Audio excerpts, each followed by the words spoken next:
বিন কেটে নিয়েছি, আলু দিয়ে একটা রান্না করব। তাই দেখো বিনগুলা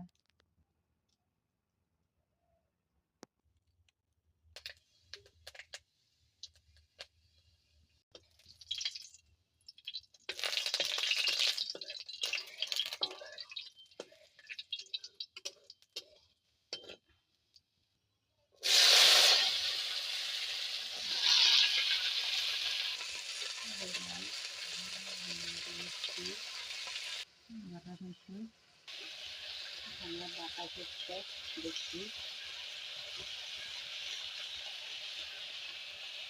তরকারির স্বাদ পরিমাণ মতো একটু অল্প হলুদের গুঁড়া দিয়েছি। এখন দিয়ে দেবো কাশ্মীরি আর লঙ্কার গুঁড়ো,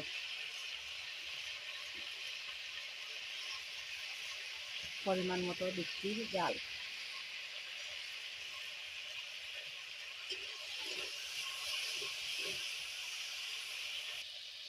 সরষে বাটার বাটিটার জল একটু দিয়ে দিচ্ছি, নাহলে সব মশলাটা ঠিকভাবে সবজিতে লাগবে না।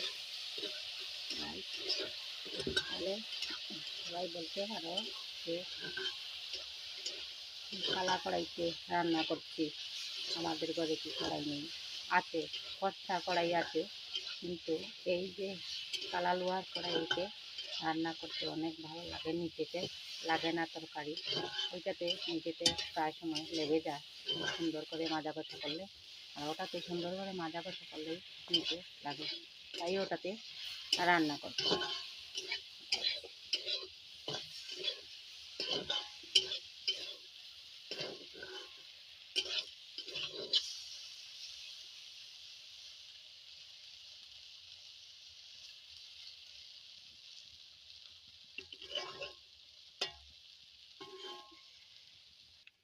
এখন আমার এই যে বিন তরকারিটা ভাজা হয়ে গেছে, আর মশলাটা ভাজা হয়ে গেছে, তাই আমি এখন অল্প পরিমাণ জল দিয়ে দেবো।